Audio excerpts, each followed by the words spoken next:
Merci, cher technicien. C'est votre l'ingénieur Jonathan Joël MTK. Je ne fais pas ce métier pour inciter mes confrères et mes conseillers, mais j'ai le respect de la déontologie technique qui me pousse toujours à vous donner les meilleurs de moi-même. Je suis professeur électricien, énergéticien. Je suis là en train de vous donner les meilleurs de moi-même.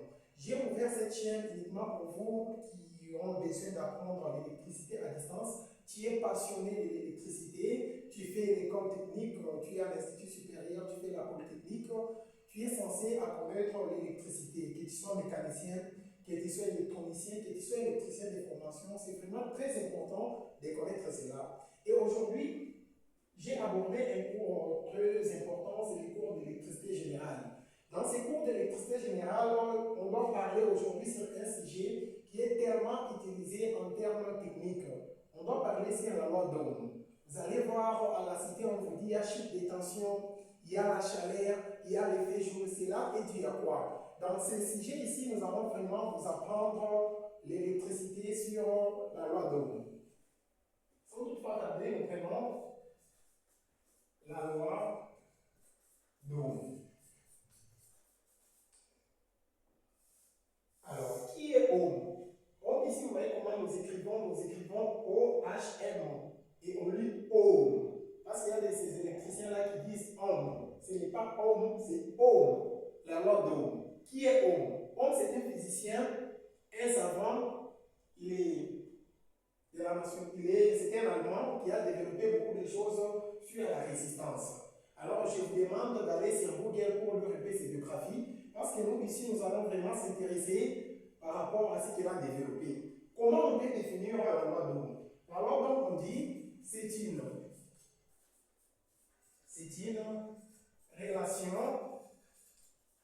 relation mathématique.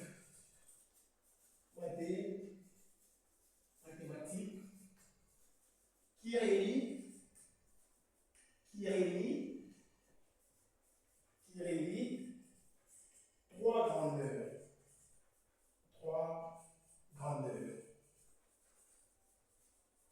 Qui relie trois grandeurs. C'est ça la loi d'Ohm. La loi d'Ohm est une relation mathématique qui relie trois grandeurs. Quelles sont ces trois grandeurs? Alors, ces trois grandeurs ici, nous avons résistance, et puis nous avons courant, et puis nous avons tension. Ce sont les trois termes qui sont tellement utilisés dans les domaines techniques. Nous avons résistance, nous avons courant, et puis nous avons tension. Alors, pour bien développer, on doit connaître la résistance, veut dire quoi? La résistance. Il y a une résistance. La résistance, c'est quoi? Résistance. La résistance qu'on parle ici, ce n'est pas la résistance qui est appliquée dans votre terme. Quand on dit résistance, c'est résister, non, ce n'est pas ça. La résistance en électricité ou en polytechnique, on définit la résistance comme étant, c'est tout corps,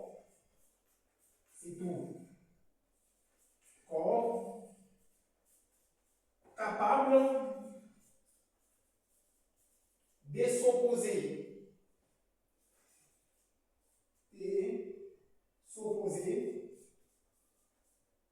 plus ou moins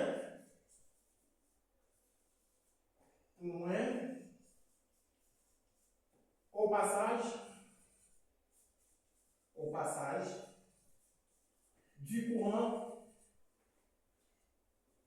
du courant électrique. Donc, quand on dit la résistance en technique ou en électricité, on dit la résistance est tout corps capable de s'opposer plus ou moins au passage du courant électrique. Et la résistance ici, les symboles, comment on peut symboliser une résistance? Symbole. Retenez qu'il y a plusieurs symboles qui symbolisent une résistance. Je vais vous donner quelques symboles qui est tellement utilisé, qui est courant. Nous avons par exemple ici, quand vous voyez ça, ça signifie résistance. On peut ici mettre ce qu'on appelle en nomenclature, nous avons A, et puis nous avons B. Les A et les B veulent dire tout simplement, ça c'est l'entrée, ça c'est la sortie. Et ici, on peut désigner par la lettre R. Et puis, à part ces symboles, on peut aussi faire ça.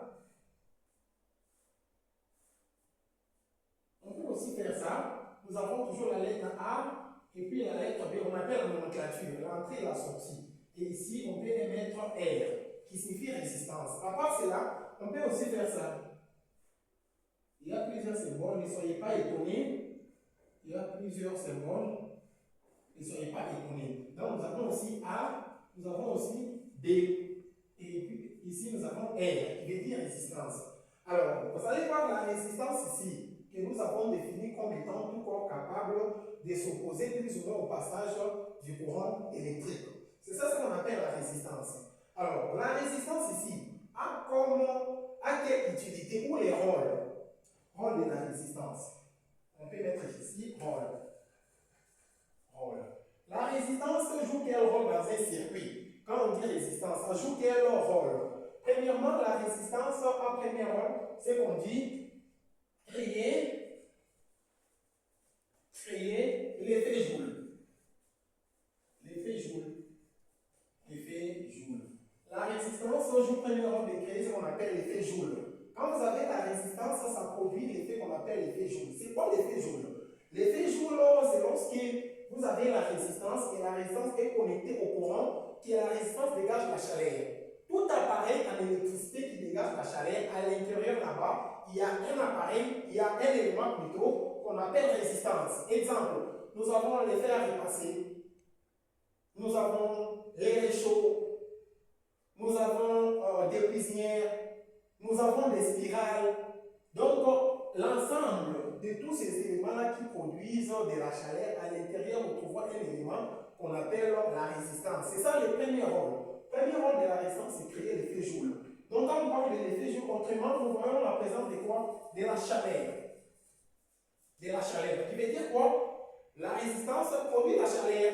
Quand vous arrivez quelque part, vous trouvez un élément qui est connecté au courant et à un certain moment, l'élément produit la chaleur. Retenez déjà qu'à l'intérieur, il y a une résistance. Ne faites pas une confusion. En électricité, il y a aussi une résistance qu'on appelle la résistance interne. Ça peut être la résistance interne du circuit ou la résistance interne du conducteur. Exemple, vous êtes dans une installation et vous venez, vous regardez le fil, vous touchez au fil conducteur qui est parcouru par le courant et vous vous rendez compte que ce fil-là dégage une quantité de la chaleur. Là-bas, on parle de la résistance interne. Cette résistance-là, c'est une résistance imaginaire. C'est une résistance imaginaire. Ça, c'est dû au déplacement des électrons. Je vous ferai une autre vidéo sur ça. Mais ici, nous parlons seulement d'une manière générale sur la résistance. Alors, premier rôle, nous avons dû créer l'effet Joule. Deuxième rôle, c'est faire ce qu'on appelle créer une chute de tension. Créer une chute de tension. Créer une chute de tension. Cela veut dire quoi? Quand vous avez la résistance peut aussi jouer le rôle de créer une chute de tension. Créer une chute de tension dans quel contexte? Vous pouvez avoir par exemple une lampe. Ces systèmes ici, nous les voyons beaucoup plus dans les artifices de démarrage. Pour ceux qui ont déjà étudié sur le démarrage, élimination d'instances atomiques. Mais je vais vous donner un exemple terre à terre pour vous faire comprendre. Je vais par exemple avoir une lampe. Ma lampe est là.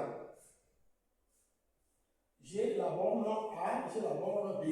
Et la lampe ici est utilisée pour fonctionner avec la tension, par exemple, de 220 volts. C'est ça la tension nominale, ou la tension normale que la lampe doit fonctionner. Mais je me retrouve, je suis dans un secteur ou dans une prise là où j'ai la tension de 380 volts. Mais on me demande d'alimenter la lampe. Une fois que j'alimente la lampe avec une tension de 380 volts, automatiquement je vais brûler la lampe. Que dois-je faire? Je vais utiliser maintenant des résistances pour limiter la tension. Alors, je ferai ça.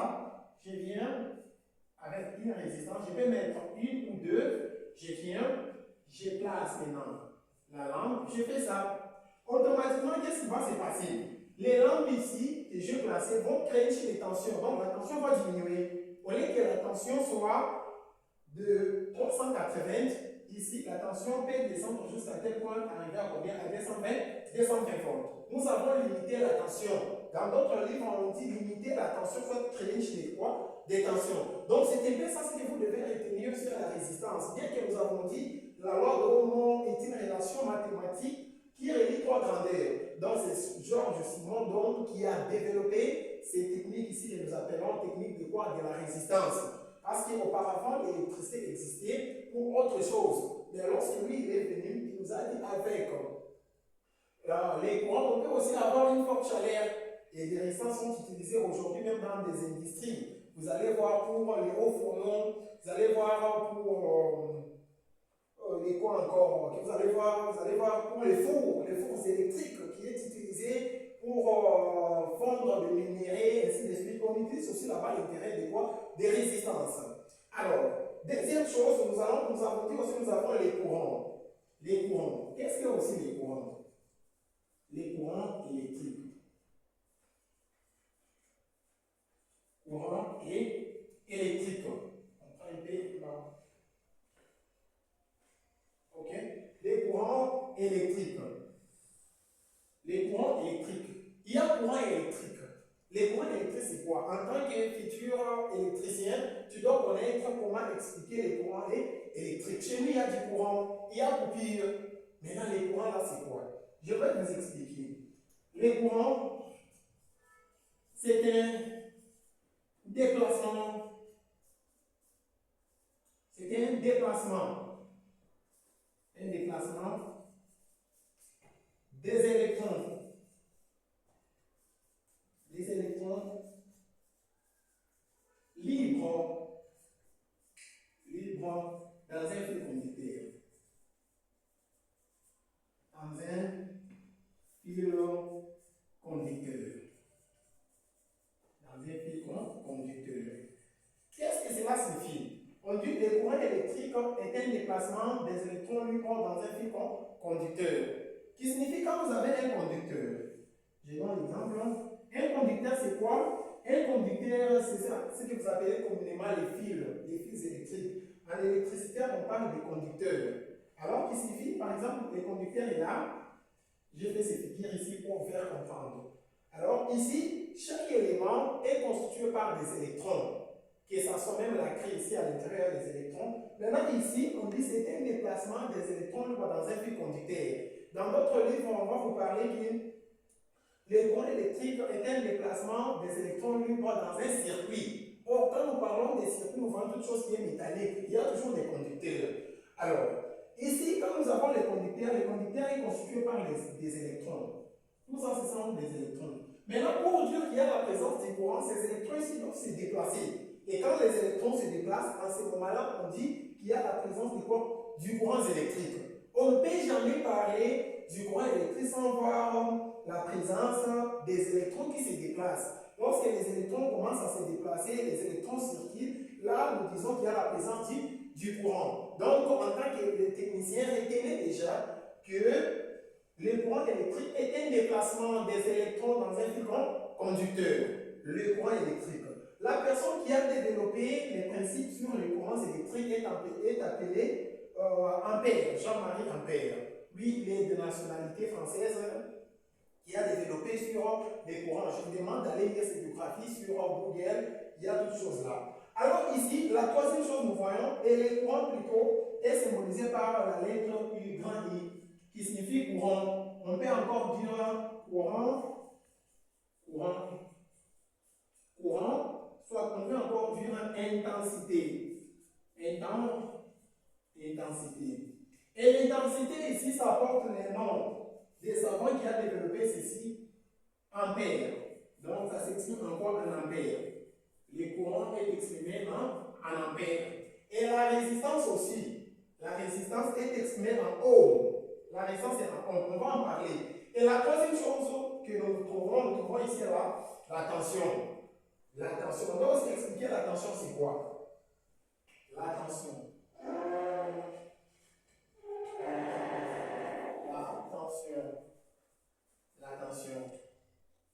La tension électrique, non? La tension électrique, parce que les termes de tension est utilisé dans plusieurs termes. Et dans plusieurs domaines plutôt. Ici, c'est tension électrique.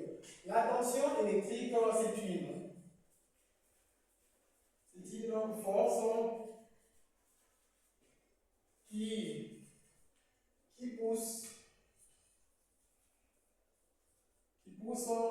les électrons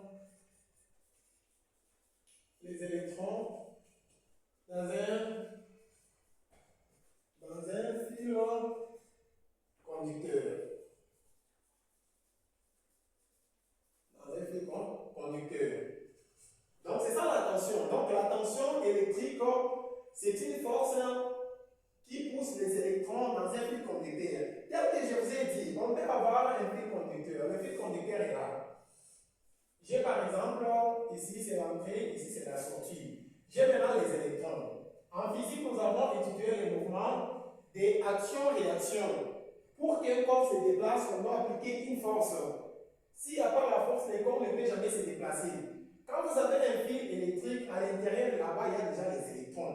Maintenant, ces électrons ici sont libres. Mais ils ne se déplacent pas. Pour que les électrons ici se déplacent, on doit appliquer la force. La force maintenant qu'on viendra appliquer, c'est ça ce que nous appelons la tension. Dans d'autres livres, on peut parler de forces électromotrices. Force électromotrice. C'est la force électromotrice. Soit on peut appeler des DDP. DDP qui veut dire différence des potentiels. Différence des potentiels, c'est toujours la tension. Donc la tension devient la force qui va pousser les électrons afin de se mettre en marche. Et lorsque les électrons se mettent en marche, ça commence à se déplacer. Là, nous avons la présence du courant qui va maintenant